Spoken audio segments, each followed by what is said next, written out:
प्रियजन हो, येशूच्या नावाने तुम्हाला प्रेमपूर्वक शुभेच्छा. कसे आहात? आपल्या आयुष्यातील एखाद्या गोष्टीत तुम्ही चमत्काराची अपेक्षा करत असाल आणि तुम्ही विचार करत आहात का काहीच का घडत नाहीये? प्रभू आज तुमच्याशी बोलत आहेत. तुम्ही विचार करत आहात का हे कोणते ठिकाण आहे? हे जेरुसलेम मधील ऑलिव्ह पर्वत आहे. बायबलमध्ये याबद्दल खूप काही सांगितले आहे. येशू इथूनच स्वर्गात गेले.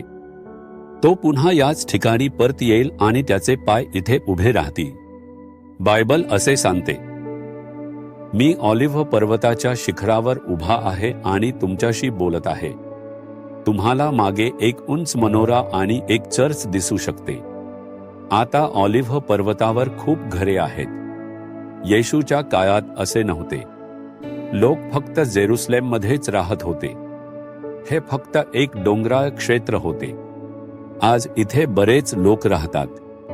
पर एक दिवस जेव्हा येशू परत येईल, बायबल सांगते, हा पर्वत 2 भागात विभागला जाईल. येशू येथून जेरुसलेममध्ये प्रवेश करेल. तो स्वतःला राजांचा राजा, देवांचा देव, प्रभूंचा प्रभू आणि न्यायाधीश म्हणून प्रकट करणार आहे. हे या डोंगरावर होणार आहे. आज प्रभू तुमच्यासाठी काय संदेश देणार आहे याचा तुम्ही विचार करत आहात का? योहान अध्याय 11 वचन 40. तू विश्वास ठेवशील तर देवाचा गौरव पाहशील. प्रभू म्हणतो, माझ्या मुला, तू काहीतरी मागणीसाठी प्रार्थना करत आहेस. तुला काळजी वाटते की ते घडत नाहीये. पर तुला विश्वास ठेवावा लागेल. फक्त विश्वास ठेवलास तरच तू वैभव पाहू शकतोस. फक्त विश्वास ठेवलास तरच देवाचे चमत्कार पाहू शकतोस, असं प्रभू म्हणतो. मुली, काहीतरी तुला त्रास देत आहे. तुला चिंता वाटते हे होईल की नाही. सगळं खूप गंभीर चालले. पर जर तू विश्वास ठेवला तर देवाचे वैभव पाहशील. जेव्हा येशूचा मित्र लाझर आजारी पडला तेव्हा त्याच्या 2 बहिणींनी येशूला कळवले. येशूला यायला उशीर झाला. लाझर मरण पावला आणि त्याला पुरण्यात आले. लाझरच्या मृत्यूनंतर 4 दिवसांनी येशू बेथनिया गावात आला.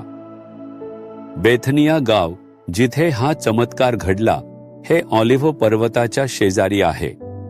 येशू तिथे आला तेव्हा मार्था आणि मरियम रडत होत्या. मार्था म्हणाली, जर तू इथे असतास तर माझा भाऊ मरणार नव्हता. आता सर्व काही संपलं आहे. तू उशिरा आलास. तेव्हाच येशू म्हणाला, तू विश्वास ठेवशील तर देवाचा गौरव पाहशील. आता प्रभू हे तुला सांगतो. कदाचित तू विचार करत असशील, उशीर झाला आहे, परिस्थिती गंभीर झाली आहे, काहीच करता येणार नाही. तू असं विचारतोस का? जर तू विश्वास ठेवला तर प्रभू सर्व काही ठीक करेल. तो एक चमत्कार करेल. जे काही संपलं आहे असं समजलं गेलं होतं, त्या गोष्टीत तो एक नवीन सुरुवात करेल.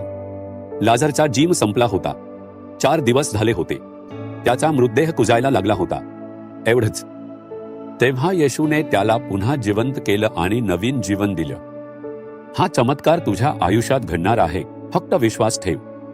येशू, मला विश्वास आहे की तू हे सर्व ठीक करू शकतोस. बळ दे आणि आशीर्वाद दे असं म्हणा. आता म्हणा, येशू, मला विश्वास आहे. मला विश्वास आहे की तू चमत्कार करू शकतोस. या परिस्थितीत सुद्धा तू बदल घडवू शकतोस.